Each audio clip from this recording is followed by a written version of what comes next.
నా పేరు వంశీకృష్ణ.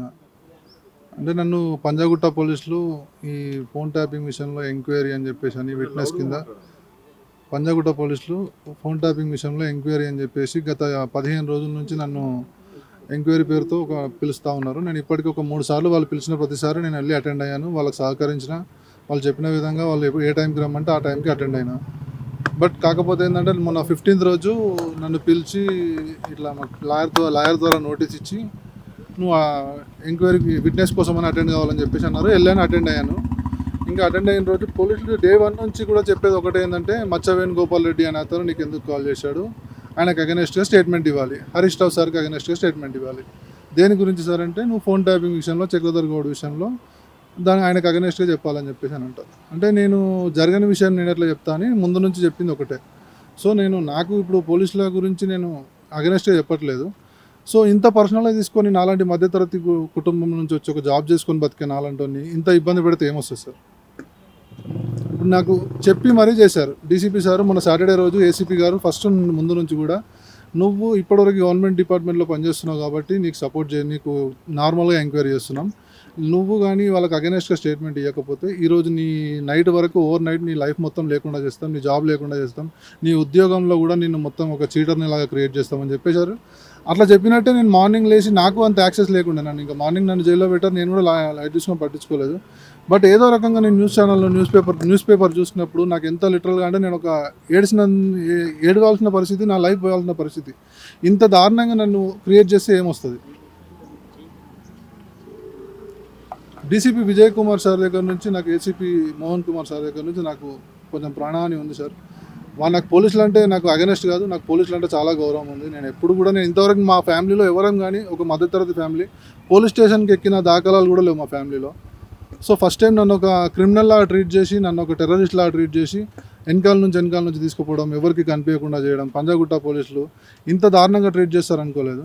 ఒక గవర్నమెంట్ డిపార్ట్మెంట్లో పనిచేసే వాళ్ళకే ఇట్లా ఉంటే రేపు పొద్దున సామాన్య ప్రజలకు ఎట్లుంటుంది? అసలు ఫోన్ ట్యాపింగ్ నాకు ఎలాంటి సంబంధం లేదు సార్. నేను ఒక ఆరోగ్యశ్రీలో చిన్న ఉద్యోగిని. నాకు ఫోన్ ట్యాపింగ్తో ఎట్లాంటి సంబంధం ఎట్లా ఉంటుంది చెప్పండి ఒకసారి? ఆరోగ్యశ్రీలో వర్క్ చేసే అబ్బాయికి ఫోన్ ట్యాపింగ్ విషయంలో అంత యాక్సెస్ ఉంటుందా? చక్రధర్ గౌడ్ దగ్గర నేను ఒక 2022లో అట్లా ఒక 4-5 నెలలు ఆయనకు ఒక స్పెషల్ ప్రాజెక్ట్ ఒకటి ఉంటే medicine distribution, Covid medicine distribution అని. ఆయనకు అప్పుడు పొలిటికల్ ఎంట్రీ ఉందా మరి ఏందో తెలియదు. సో అప్పుడు ఆయన నాకు ఒక 4 నెలలు పటాన్చేరు కాన్స్టిట్యున్సీలో వర్క్ చేయమంటే ఆ మెడిసిన్ డిస్ట్రిబ్యూషన్ వరకే నేను వర్క్ చేశాను సార్. ఆ తర్వాత ఆయన కొంచెం ఫ్రాడ్ బిజినెస్ ఏదో చేస్తున్నట్టు అని నాకు మా దృష్టికి వచ్చి రావడం వల్ల నేను ఇమీడియట్గా అక్కడి నుంచి వచ్చేసాను సార్, అక్కడ వదిలేసాను. హరీష్ రావు గారికి మీకు హరీష్ రావు సార్ నాకు 2006 నుంచే పరిచయం సార్. నేను నా కాలేజ్ డేస్లో గురుకృప కాలేజ్ డేస్ నుంచే నాకు సార్ పరిచయం. నాకు సార్ అంటే అభిమానం. సో అది నేను ఆరోగ్యశ్రీ డిస్ట్రిక్ట్ మేనేజర్గా జాబ్ చేస్తున్నప్పుడు డెప్యుటేషన్ ప్రకారం నేను సార్ దగ్గర పేషిలో ఒక 4 నెలలు పనిచేశాను. సార్ దగ్గర పనిచేసినంత మాత్రం సార్తో మాకు ఎలాంటి యాక్సెస్ ఉండదు. ఓన్లీ ఆరోగ్యశ్రీ కేసులు చూసుకోవడం వరకే మా పని, అంతవరకే మాకు యాక్సెస్ ఉంటుంది. ఆ తర్వాత నాకు మళ్ళీ గవర్నమెంట్ 2023లో గవర్నమెంట్ పోయినాక మళ్ళీ నా డిస్ట్రిక్ట్ మేనేజర్ నల్గొండకి నేను వెళ్ళిపోయాను. థర్డ్ డిగ్రీ చేయలేదు సార్. అరెస్ట్ చేసినాక థర్డ్ డిగ్రీ అంతా ప్లాన్ చేస్తే వాళ్ళంతా పకడ్బందీగా ఉన్నారు. నిన్ను ఏదో కేసులో ఫస్ట్ అయితే అరెస్ట్ చేసి నెక్స్ట్ నేను ఎట్లా చెప్పాలో అట్లా చేపిస్తా అని చెప్పేసి అన్నారు. ఇంత పర్సనల్గా తీసుకోవాల్సిన అవసరం ఏముంది అని నా ఉద్దేశం. అంటే సార్ గురించి వేరే ఏం లేదు సార్. అల్టిమేట్ వాళ్ళకి ఏంటంటే సార్కి అగెనెస్ట్గా మచ్చవేణు గోపాల్ రెడ్డికి అగెనెస్ట్గా నేను ఒక స్టేట్మెంట్ ఇవ్వాలి. వాళ్ళకి మరి ఎవిడెన్స్ ఉందా లేకపోతే ఫోన్ ట్యాపింగ్ విషయంలో ఏముందో నాకు తెలియదు. నా నోటితో అయినా వాళ్ళకి సమాధానం చెప్పి ఒక అగెనెస్ట్ ఒక స్టేట్మెంట్ ఇప్పించాలని వాళ్ళ ఉద్దేశం. మీరు సిమ్ కార్డు తీసుకొని చక్రధర్గాను బెదిరించారని చెప్పేసి సిమ్ కార్డు తీసుకునే అంత నీచుని నేను కాదు సార్. సిమ్ కార్డులు తీసుకునే వ్యవస్థ చక్రధర్ గౌడ్కే ఉంది. ఇంకా నేను ఇప్పటివరకు కూడా చక్రధర్ గౌడ్ గురించి నేను ఎప్పుడు ఇన్నేళ్లలో ఎప్పుడు మాట్లాడలేదు. ఈ రోజు నుంచి అదే పని పెట్టుకుంటా.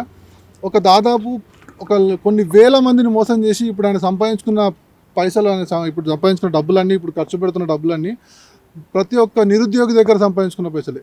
కేరళ, తమిళనాడు, కర్ణాటక, ఆంధ్ర ఈ స్టేట్స్ నుంచి కొంతమందిని వ్యక్తుల్ని తెప్పించి జాబ్లు ఇప్పించడము. వాళ్ళ జాబ్లు కాల్ సెంటర్ పేరుతో ఒక ఆఫీస్ క్రియేట్ చేసుకున్నాడు. ఆ కాల్ సెంటర్ పేరుతోని సాఫ్ట్వేర్ కోసం జాబ్ కోసం అప్లై చేసుకున్న నిరుద్యోగులను వాళ్ళ డేటా అంతా పర్చేజ్ చేసి వాళ్ళ డేటా తీసుకొని వాళ్ళకు ఒక మెసేజ్ చేసి మీకు జాబ్ ఇప్పిస్తామని మెసేజ్ చేసి వాళ్ళ కాల్ సెంటర్ పిల్లలతో జాబ్ చేయించి వాళ్ళందరితో కాల్ చేయించి వాళ్ళ డేటా తీసుకొని ఒక పర్ మంత్ ఆయన 1 కోటి టార్గెట్ పెట్టుకొని అట్లా సంపాదించిందే ఈ డబ్బంతా. అదేదో నేను రైతులకు దానం చేస్తున్నా, ఇది చేస్తున్నా, అది చేస్తున్నా అని చెప్పేసి ఏం లేదు.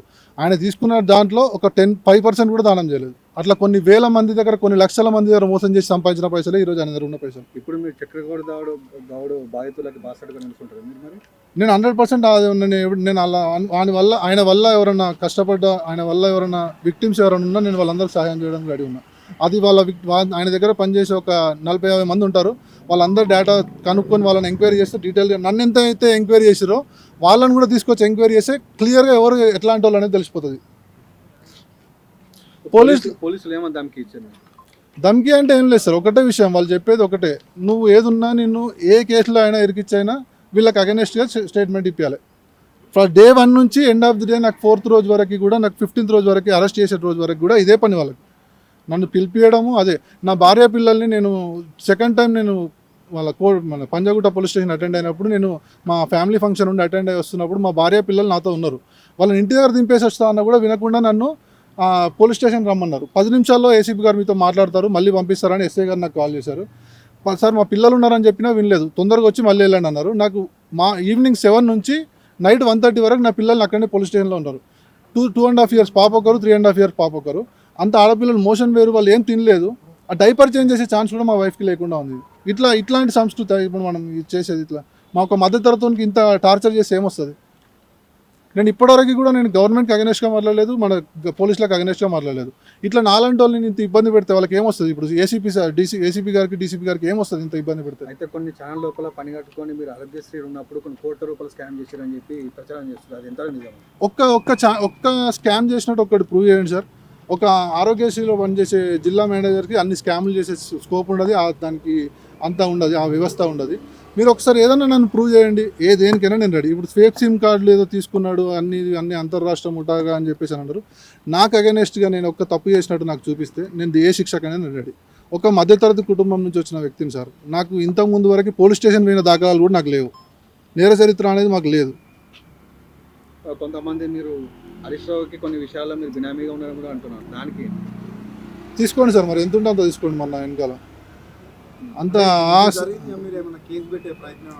చేస్తాను సార్. నేను డీజీపీ సార్కి కన్ఫామ్గా నాకు వీళ్ళిద్దరితో, ఎవరు డీసీపీ సార్తో, ఏసీపీ సార్తో, చక్రధర్ గౌడ్తో నాకు ప్రాణహాని ఉంటుంది సార్. కన్ఫామ్గా నన్ను హెరాస్ చేస్తారు. కన్ఫామ్గా నేను డీజీపీ సార్ దగ్గరికి వెళ్తాను, హ్యూమన్ రైట్స్కి వెళ్తాను. నేను ముందే చెప్పాను, నన్ను ఎప్పుడు సార్ మా అమ్మని మా నాన్నని తిట్టారు సార్. మా ఫాదర్ చనిపోయారు, నేను ఇప్పటివరకు కూడా నేను ఎప్పుడు కంప్లైంట్ చేయాలనుకోలేదు.